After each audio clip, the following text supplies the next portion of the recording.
أعوذ بالله من الشيطان الرجيم بسم الله الرحمن الرحيم يا أيها الذين آمنوا إذا تداينتم بدين إلى أجل مسمى فاكتبوه وليكتب بينكم كاتب بالعدل ولا يأبى كاتب أن يكتب كما علمه الله فليكتب وليملل آگے کیا ہے للذی اللہ کے نام سے شروع جو نہایت مہربان بہت رحم والا۔ اے ایمان والو، جب تم ایک مقرر مدت تک کسی دین کا لین دین کرو تو اسے لکھ لو، اور چاہیے کہ تمہارے درمیان کوئی لکھنے والا ٹھیک ٹھیک لکھے اور لکھنے والا لکھنے سے انکار نہ کرے، جیسا کہ اسے اللہ نے سکھایا ہے تو اسے لکھ دینا چاہیے۔ اور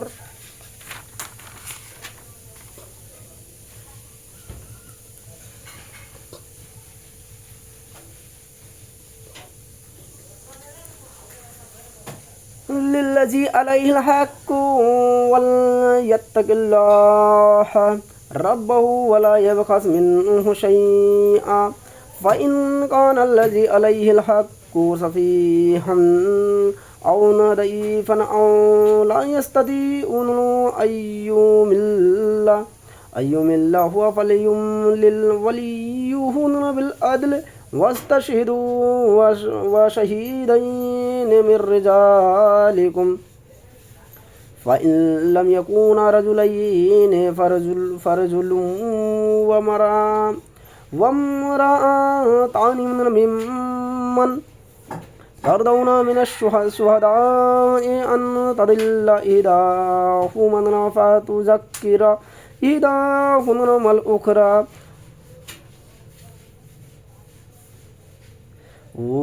ولا يأبى الشهداء إذا ما دعوا ولم تزعموا أن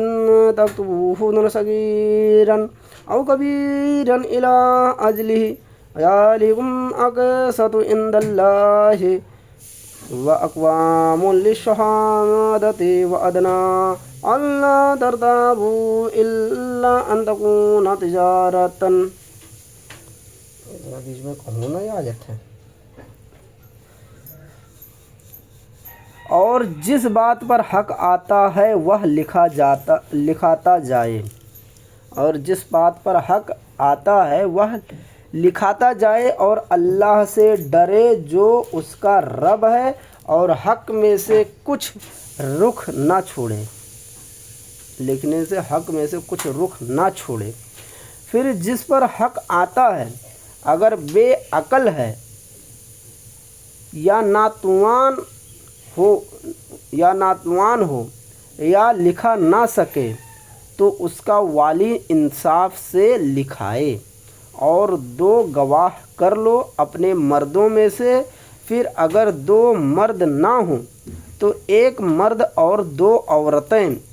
ایسے گواہ جن کو پسند کرو کہ کہیں ان میں ایک عورت بھولے تو اس ایک کو دوسری یاد دلا دے، اور گواہ جب بلائے جائیں تو آنے سے انکار نہ کریں، اور اسے بھاری نہ جانو کہ دین چھوٹا ہو یا بڑا، اس کی میعاد تک لکھت کر لو، یہ اللہ کے نزدیک زیادہ انصاف کی بات ہے۔ اس میں گواہی خوب ٹھیک رہے گی، اور یہ اس سے قریب ہے کہ تمہیں شبہ نہ پڑے، مگر یہ کہ کوئی سردست کا سودا۔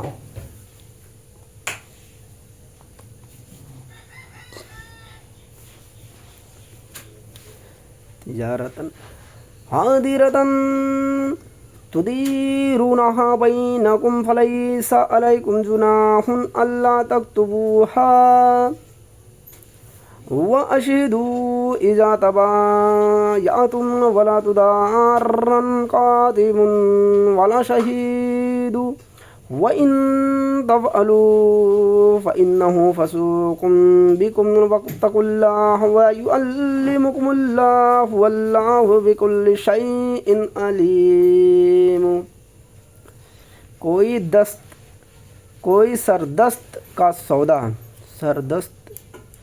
سودا دست بدست ہو تو اس کے نہ لکھنے کا تم پر گناہ نہیں،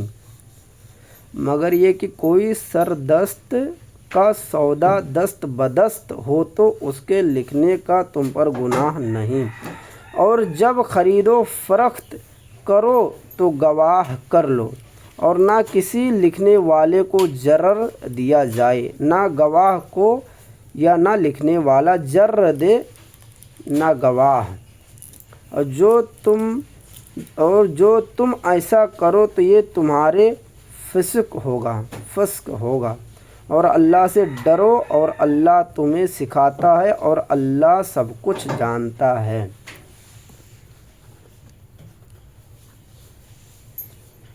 یعنی کوئی بھی چھوٹا بڑا سودا کرو، دھندا کاروبار کا ہو تو دونوں لکھ لینا بہت ضروری ہے، اور اگر کوئی لکھنے والا نہ ہو، یعنی اس کو ان پڑھ ہو، لکھنا نہیں آتا ہو، تو کسی لکھنے والے کو بلا لے، اور لکھنے والے کو بھی کوئی تکلیف نہ دیا جائے، نہ گواہ کو کوئی تکلیف دیا جائے، کسی کو کوئی تکلیف نہیں دیا جائے، سب ایک دم صاف ہونا چاہیے۔ یہ اللہ کے نزدیک بہتر ہے، اور اللہ سے ڈرو۔ وَإِن كُنتُمْ عَلَىٰ سَفَرٍ وَلَمْ تَجِدُوا كَاتِبًا فَرِهَانٌ مَّقْبُوضَةٌ فَإِنْ آمِنَ بَعْضُكُم بَعْضًا فَلْيُؤَدِّ الَّذِي اؤْتُمِنَ أَمَانَتَهُ وَلْيَتَّقِ اللَّهَ رَبَّهُ وَلَا تَكْتُمُوا الشَّهَادَةَ وَمَن يَكْتُمْهَا فَإِنَّهُ آثِمٌ قَلْبُهُ وَاللَّهُ بِمَا تَعْمَلُونَ عَلِيمٌ۔ اور اگر تم سفر میں ہو اور لکھنے والا نہ پاؤ تو گروی رہن ہو، قبضہ میں دیا ہو، یہ کیا ہے، اس کا نہیں سمجھ میں، قبضہ میں دیا ہوا، لکھنے والا نہ پاؤ تو گروی رہن ہو، قبضہ میں دیا ہوا، اور اگر تم میں ایک کو دوسرے پر اطمینان ہو تو وہ جسے اس نے امین سمجھا تھا اپنی امانت ادا کر دے، اور اللہ سے ڈرے جو اس کا رب ہے، اور گواہی نہ چھپاؤ، اور جو گواہی چھپائے گا تو اندر سے اسی کا دل گنہگار ہے، اور اللہ تمہارے کاموں کو جانتا ہے۔ صدق اللہ العظیم، صدق رسولہ النبی الامین الکریم۔ تیسرا پارہ سورہ بقرہ، رکوع 39 39 آیت 283۔